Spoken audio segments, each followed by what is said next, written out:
Imagine trying to keep a shower at the perfect temperature while someone else keeps turning on taps around the house.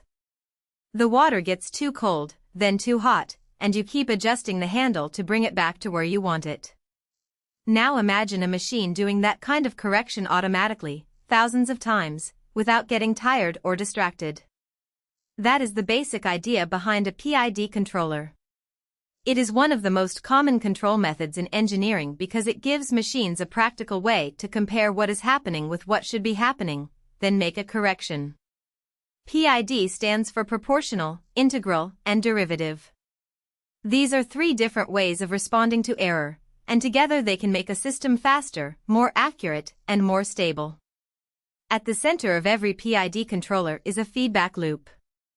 A system has a desired target, called the set point. It also has an actual measured value, called the process variable.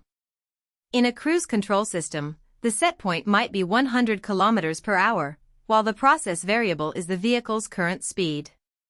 In a furnace, the set point might be 200 degrees, while the process variable is the measured temperature.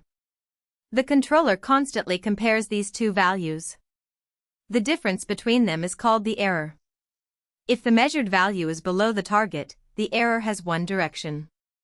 If it is above the target, the error has the opposite direction. The controller's job is to reduce the error towards zero. The first part of PID control is the proportional term, often called PID. Proportional control reacts to the error right now. If the system is far from the target, it makes a larger correction. If the system is only slightly off, it makes a smaller correction. This is similar to turning a steering wheel. If your car drifts far from the center of the lane, you steer more strongly than if it drifts only a little. Proportional control is useful because it is immediate and intuitive. It gives the system a direct push in the right direction. But on its own, it can have limitations. If the correction is too weak, the system may respond slowly. If it is too strong, the system may overshoot and oscillate. Proportional control can also leave a lingering error. For example, imagine a vehicle on a gentle hill with cruise control trying to maintain speed. A proportional response increases engine power when the car slows down, but depending on the system, it may settle slightly below the desired speed because some error is still needed to produce the extra power required to climb.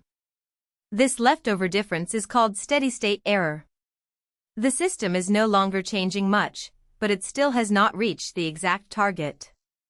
In many applications, being close is not good enough.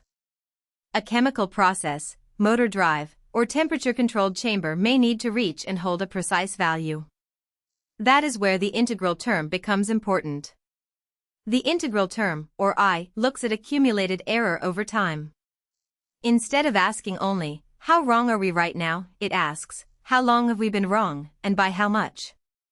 If a small error persists, the integral term keeps building until the controller applies enough correction to eliminate it. This makes integral action powerful for removing steady-state error. Returning to the hill example, if the car remains slightly below the selected speed, the integral term gradually increases the engine output until the car reaches the set point. In effect, it refuses to accept a permanent mismatch. It keeps pushing until the long-term average error is driven towards zero. But integral control must be used carefully. Because it accumulates error, it can sometimes keep pushing even after the system is already close to the target. If the controller has built up a large integral correction, the process may overshoot before that accumulated effect unwinds. This is one reason PID tuning matters. The integral term is excellent at removing persistent offset, but too much of it can make a system sluggish, unstable, or prone to swinging around the set point. In real systems, engineers often use limits and tuning strategies to prevent excessive integral buildup. The goal is to get the benefit of long-term accuracy without allowing the controller to overcorrect. The third part is the derivative term, or D. Derivative control focuses on how quickly the error is changing. If the system is rushing toward the set point, derivative action can reduce the correction before the system overshoots. It acts a little like anticipating momentum. When you ride a bicycle or drive a car, You do not wait until you are completely off course before correcting.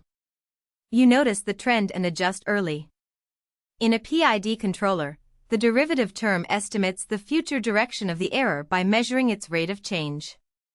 This can improve stability, reduce overshoot, and help the system settle more smoothly after a disturbance. Derivative action is especially useful when a process changes rapidly. Suppose a motor speed controller detects that the motor speed is climbing toward the target very quickly. A purely proportional and integral response might keep applying power too long, causing the speed to shoot past the set point. The derivative term sees the rapid approach and reduces the output early, helping the motor arrive more gently. However, derivative control can also amplify measurement noise, because noisy signals often look like rapid changes. For that reason, derivative action may be filtered, reduced, or even omitted in some real-world PID controllers.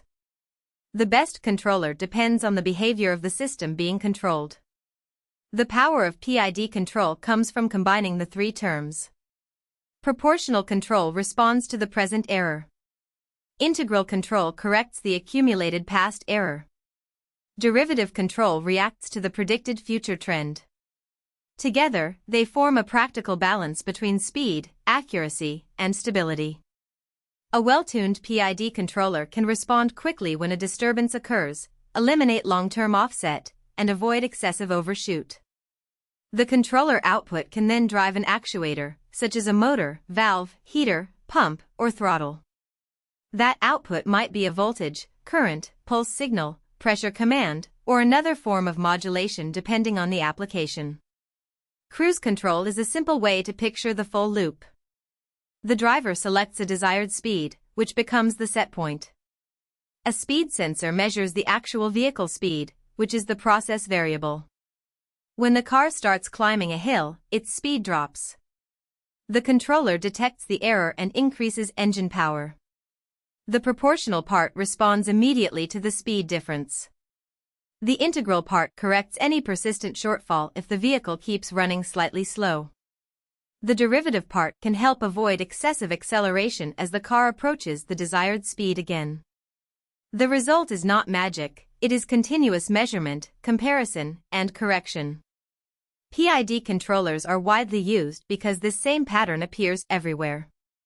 In temperature control, a sensor measures heat while a controller adjusts a heater or cooling system. In motor control, the controller changes power to maintain speed or position. In industrial process management, PID loops regulate pressure, flow, level, concentration, and countless other variables. Many factories contain hundreds or thousands of control loops, each quietly keeping one part of a process near its target. This reduces the need for constant human adjustment and lowers the chance of human error. Operators still supervise the process, but the controller handles the rapid, repetitive corrections. The idea behind PID control is not new. Its roots go back to early automatic steering systems for ships in the 1920s, where maintaining a course required continual correction against waves, wind, and drift. The same feedback principles later spread into manufacturing and process control. Early controllers used pneumatic mechanisms, then electronic circuits, and today many are implemented in software inside microcontrollers, programmable logic controllers, and industrial computers. The technology around the controller has changed, but the basic logic remains remarkably durable: measure the result, compare it to the target, calculate the error, and adjust the input to reduce that error. A PID controller is successful because it turns uncertainty into a repeatable correction strategy. It does not need a human constantly watching every fluctuation, and it does not need the system to be perfectly predictable. As long as the system can be measured and influenced, feedback can guide it toward the desired outcome. The proportional term handles the present, the integral term remembers the past, and the derivative term anticipates change. When tuned properly, those three ideas allow machines to maintain speed, temperature, pressure, position, and many other variables with impressive reliability. That is why PID control remains one of the foundational tools of automation. If you found this helpful, Please like this video and subscribe for more explainers.